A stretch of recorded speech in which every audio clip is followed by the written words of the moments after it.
Muy bien, continuamos en Infobae TV y hoy hay varias noticias vinculadas con la justicia, porque por un lado tenemos una información relevante que en realidad para mucha gente, como este tipo de temas muchas veces no los seguimos porque no son los más urgentes ni los más importantes, la realidad es que cuando surgen, como este caso de la campaña antártica, ¿no? La verdad que los argentinos no estamos muy preocupados por la campaña antártica.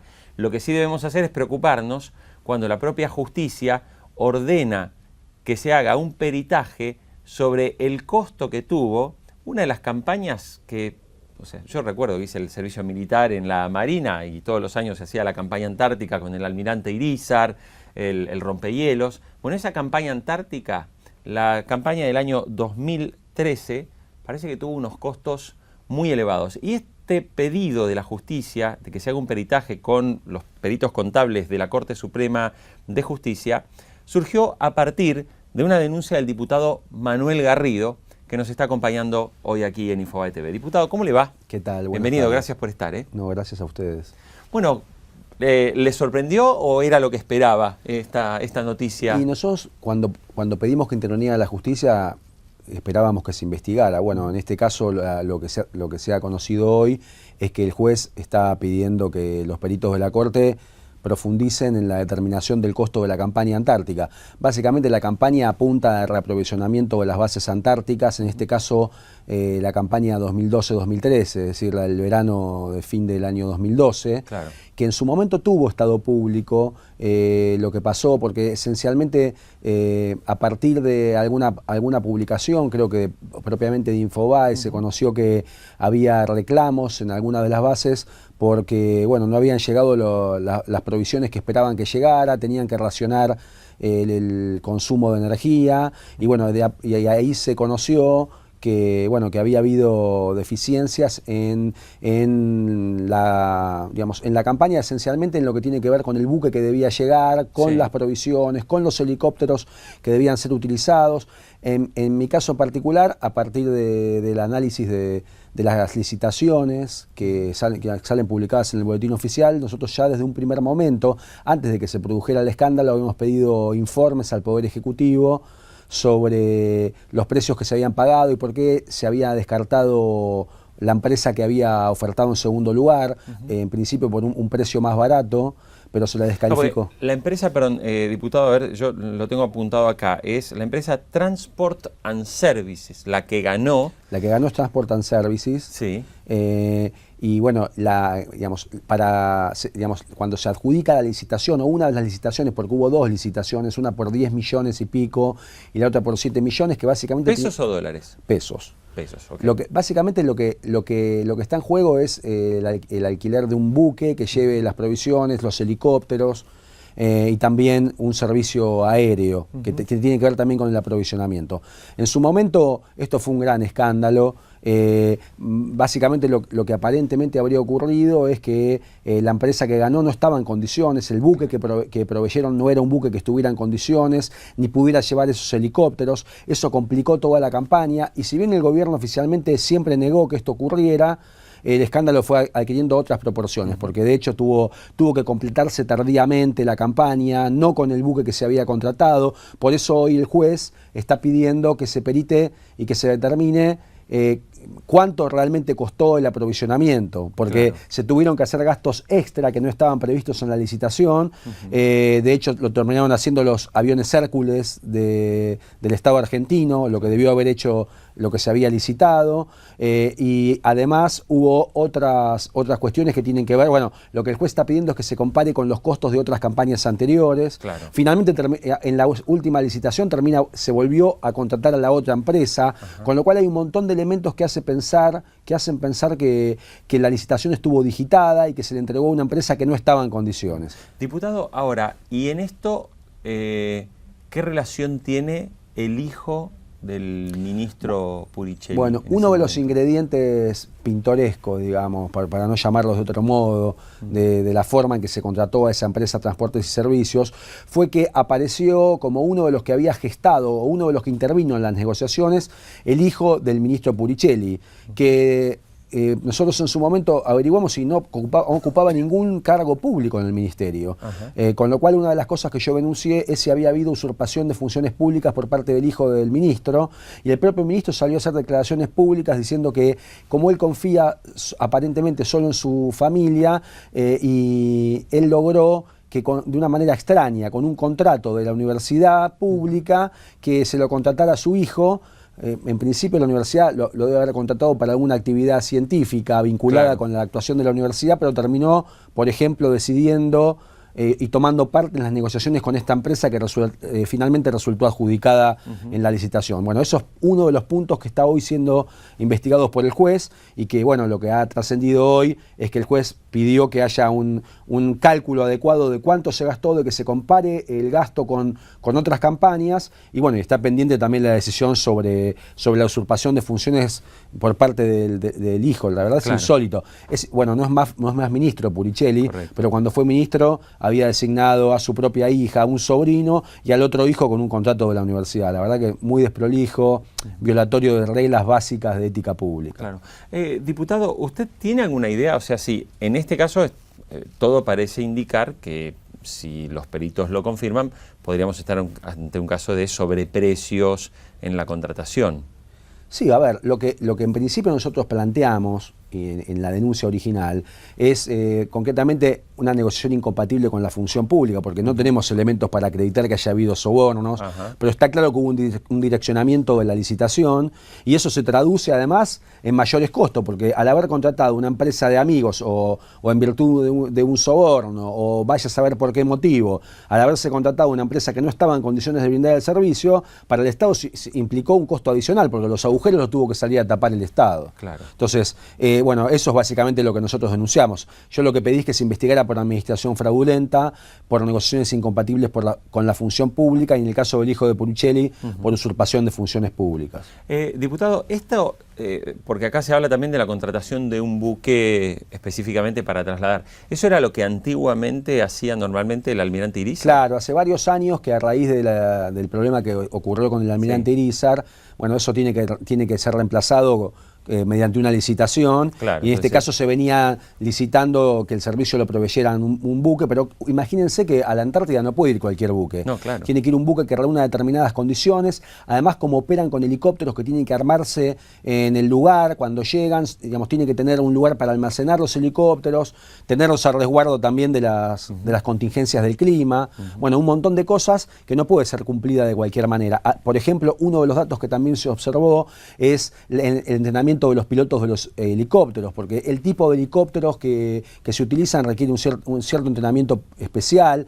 Otra de las cosas que yo había denunciado y que realmente es sorprendente es que en su momento el gobierno anunció que compró por $15 millones 2 helicópteros que anunció oficialmente iban a ser utilizados en la campaña antártica. Terminaron después licitando un servicio con otros helicópteros distintos. De esos helicópteros que el gobierno había adquirido a ese precio de $15 millones, no se supo más. La verdad que un montón de desprolijidades que nosotros en el primer momento pensamos o pedimos que se aclararan, y bueno, luego cuando se arma el escándalo, trasciende la queja del personal en las bases, bueno, ya es materia de investigación actualmente en manos de la justicia. Claro.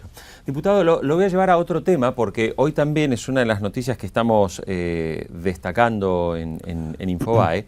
Tiene que ver con que la Cámara ha ordenado reabrir la investigación para investigar el patrimonio de Carlos Liuzzi, el número 2 de la Secretaría Legal y Técnica. Bueno, quería pedirle un poco su opinión sobre este asunto. Bueno, lo que se conoció hoy es que la Sala 2 de la Cámara Federal revocó una decisión de Ollarvide que se había negado a reabrir la investigación. Originalmente, a raíz de la difusión pública del famoso escándalo en el que Ollarvide, por un llamado telefónico de Liuzzi, decidió parar un allanamiento en una causa que estaba investigando por lavado de dinero, una de las cosas que yo pedí fue que se reabriera la causa en la que se había investigado, en la que supuestamente Ollarvide había investigado a Liuzzi por enriquecimiento ilícito. Es evidente que había un vínculo al extremo de que lo llamaban por teléfono, con lo cual una causa que se había archivado menos de un año antes, la verdad que nos generaba sospechas sobre cuáles habían sido los reales motivos por los cuales el juez Ollarvide había archivado la investigación contra Liuzzi. Bueno, a partir de nuestro pedido, el fiscal Evers pide lo mismo. El pedido nuestro era básicamente, incluía dos cosas que Evers luego pide por él mismo, sí, que son que se desarchive la investigación, porque no había habido sobreseimiento de Liuzzi, con lo cual la investigación podía reabrirse en cualquier momento. Y en segundo lugar habíamos pedido que Ollarvide se excusara, porque es evidente que él no tenía, digamos, en virtud del vínculo que tenía con Liuzzi, no podía ser quien examinara si había archivado bien la causa o no. Claro. Previsiblemente Ollarvide, al pedido de Evers, decidió no prestarle atención, con argumentos absolutamente formalistas, y Evers apeló, el fiscal Evers apeló, y hoy en día lo que se conoció fue la decisión de la Cámara, que es una decisión razonable. Correcto. Que existen elementos para volver a investigar ese incremento patrimonial. Quiero decirle algo más. La decisión de Ollarvide archivando la investigación había sido absolutamente apurada, superficial, sostuvo que no había elementos para investigar porque pidió a la Oficina Anticorrupción que le informara si tenía una investigación abierta. La Oficina Anticorrupción dijo que no tenía una investigación abierta, y pese a que la denuncia original, que había sido de Moner Sanz, planteaba como 38 puntos o 38 observaciones sobre el incremento patrimonial de Liuzzi, había archivado sin más la investigación. Bueno, la Cámara lo que está diciendo es que la decisión de Ollarvide de negarse a reabrir la causa, la investigación, es arbitraria, y además lo aparta, lo que era lógico, claro, y debió hacer el propio Ollarvide desde un principio, lo cual también nos hace sospechar todavía más sobre la decisión original de Ollarvide, al extremo de que él lo que tenía que haber hecho era excusarse y mandar el pedido de Evers a otro juez. Sin embargo, él bloqueó todo. Bueno, la Cámara observa esto, plantea que es una irregularidad, lo aparta, la verdad que no nos llama la atención, otro manchón más para el desempeño de Ollarvide, y bueno, esperemos que realmente se revise y que si hay que investigar, que se investigue a fondo. La verdad que todo lo que ocurrió en torno a Liuzzi y Ollarvide es algo que debiera esclarecerse, y de hecho también debiera hacerlo el Consejo de la Magistratura. Ollarvide, en el descargo que hace al Consejo de la Magistratura, dice que si a él lo llama cualquier persona en el marco de un allanamiento, él la suspende, ni siquiera Liuzzi, lo cual también es poco serio. Claro. Que él haya parado 23 allanamientos, claro, a partir de un llamado del Poder Ejecutivo, la verdad que es absolutamente irregular, y sería bueno que el Consejo de la Magistratura realmente investigue a Ollarvide, bueno, al margen de la cuestión de Liuzzi. Después de aquel suceso y de las denuncias, el Consejo de la Magistratura volvió a sostenerlo porque tiene mayoría. Y le dieron la oportunidad para que haga un descargo por escrito, y en el descargo dice eso. Dice, claro, que como le denunciaron una irregularidad, como el Ejecutivo lo llamó, y le denunció una irregularidad en uno de 23 allanamientos que había dispuesto, él suspendió todos para mayor garantía. Obviamente no tomó las medidas para asegurarnos, no fue personalmente cuando podría haberlo hecho. O sea, en su descargo reconoce que ha cometido un delito, que es otra cosa que yo he planteado con otros dos diputados en este caso, y que actualmente también se está investigando el juez Rodríguez. Ahora, diputado, a ver, usted finalmente fue un fiscal, hoy está, o sea, estuvo en el Poder Judicial y hoy está en el Poder Legislativo. Yo creo que cuando uno habla con cualquier persona y cuando ve este tipo de situaciones, por ejemplo, el caso de Liuzzi, supongamos que ahora se avanza en investigar porque se desarchiva la causa, pero creo que hoy la inmensa mayoría de los argentinos, si hacemos una encuesta, el 95% va a decir, y acá no va a pasar nada. O sea, ¿cómo se hace para revertir una sensación? Fíjese que hoy una jueza falla a favor de los barra bravas para que puedan ir al Mundial, o sea, los tipos más peligrosos, violentos, que se matan en las canchas, que nos han impedido a los ciudadanos comunes ir a la cancha. Un abogado consigue que una jueza al menos tome el amparo de que no, la información sobre los antecedentes de ellos no se le puede dar a otro país, que están amparados, vaya a saber en qué. Hay una sensación de que en realidad estamos indefensos en serio. Y le quiero preguntar su opinión como un hombre que ha estado en el Poder Judicial y que hoy es legislador. Bueno, muchas veces estas decisiones pueden corregirse por vía de los tribunales superiores. En el caso, por ejemplo, que conversamos recién, Ollarvide denegó la reapertura y la Cámara vino a poner orden en la cuestión. Lo que es cierto es que hay una sensación de falta de justicia, que creo que es una de las asignaturas pendientes digamos, para el Estado argentino. Creo que en estos 30 años de democracia ha habido algunas cuestiones que se han corregido, pero pero lo que tiene que ver con el funcionamiento de algunas instituciones importantes como la justicia, la propia policía, no han merecido la debida atención y creo que esto requiere una atención seria. Se habían depositado expectativas en instituciones que lamentablemente no han estado a la altura por distintos motivos. En este caso en particular es un ejemplo el Consejo de la Magistratura, que debiera corregir y apartar a los jueces que violan la ley o que cometen delitos y que muchas veces por factores de especulación política, la verdad que mucho chiquitaje en la evaluación de determinadas situaciones, se va generando una opinión muy crítica sobre el funcionamiento y se va permitiendo que continúen estos vicios en el funcionamiento en el desempeño por parte de algunos jueces que van generando un efecto incremental en el descrédito, en la falta de confianza en estas instituciones y la verdad que tenemos que ponernos seriamente a corregir estas cuestiones porque finalmente lo que generan luego es un escepticismo sobre todo el gobierno, sobre todo el sistema político y eso ya sabemos que puede tener consecuencias muy negativas para lo que tiene que ser un funcionamiento adecuado de las instituciones. Y diputado, si usted tuviera que, o sea, cuando evalúa, uno recuerda, por ejemplo, la justicia de la primera etapa de la democracia, ¿no? La misma que condenó a la dictadura con prisión perpetua, o sea, una etapa donde en esa Argentina joven, en esa joven democracia, parecía que esa institución se había puesto los pantalones largos. Si usted tuviera que encontrar ¿dónde empezaron realmente los problemas para que uno pueda decir que, bueno, que hoy definitivamente estamos en una situación que se requieren cambios, pero ¿qué pasó en el medio? O sea, entre que esa justicia que funcionaba a una justicia que hoy mucha gente, porque de verdad, mucha gente siente que la justicia es excesivamente lenta o que en muchos casos, como lo que estamos viendo, sí, a ver, yo creo que es una conjunción de factores, porque ¿qué pasa? Estructuras judiciales que no se modifican hace décadas, o sea, mucho más podemos remontarnos a mucho tiempo atrás, en un sistema en donde hoy en día la velocidad de reclamos, la magnitud de reclamos y los problemas que tiene que resolver la justicia son mucho más complejos, hay una mayor demanda de respuesta a la justicia y lamentablemente las modificaciones no han ido de la mano del creciente reclamo de resolución de problemas que se van planteando a la justicia. Me parece que esto es un factor que no es responsabilidad solo de los jueces, también es una responsabilidad de la política.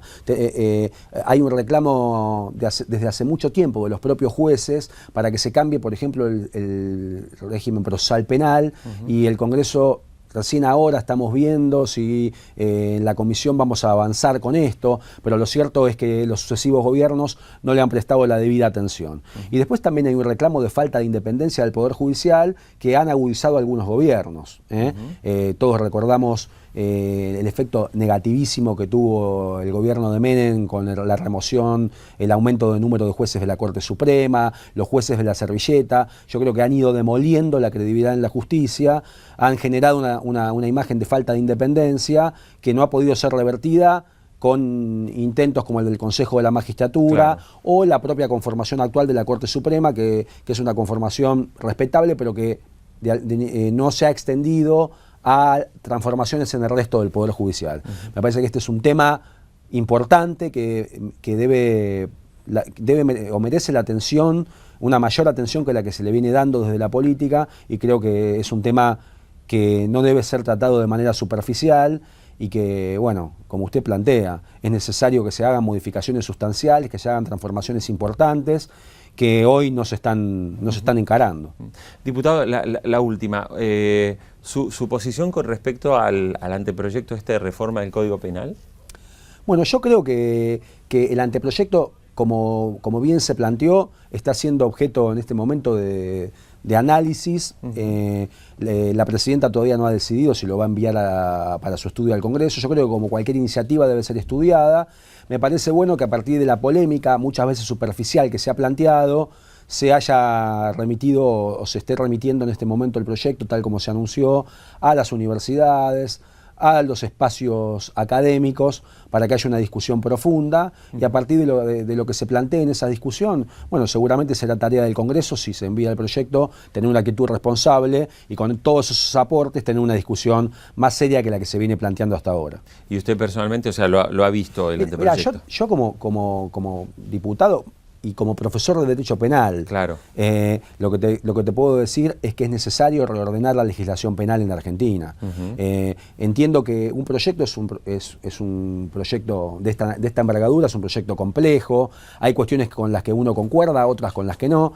Como cualquier proyecto de Código Penal, es un tema complejo, tiene un montón de matices, entiendo que debe haber una discusión, pero entiendo que hay que unificar la legislación penal porque la situación actual es caótica, pero entiendo que la lucha contra la criminalidad de ninguna manera se agota con la redacción de un código penal, claro. Y creo que muchas veces se tira la pelota afuera discutiendo sobre escalas penales sin hacerse cargo de modificaciones en el funcionamiento de fuerzas de seguridad, en tecnificación de la investigación del delito, en modificación de la legislación procesal penal, que la verdad que hace mucho tiempo no merecen una discusión adecuada. Creo que la criminalidad es un tema que está, la verdad, preocupando, está complicando la vida de la gente y se necesita una discusión mucho más seria que la que está teniendo lugar. Diputado Garrido, muchísimas gracias por acompañarnos. Gracias a ustedes.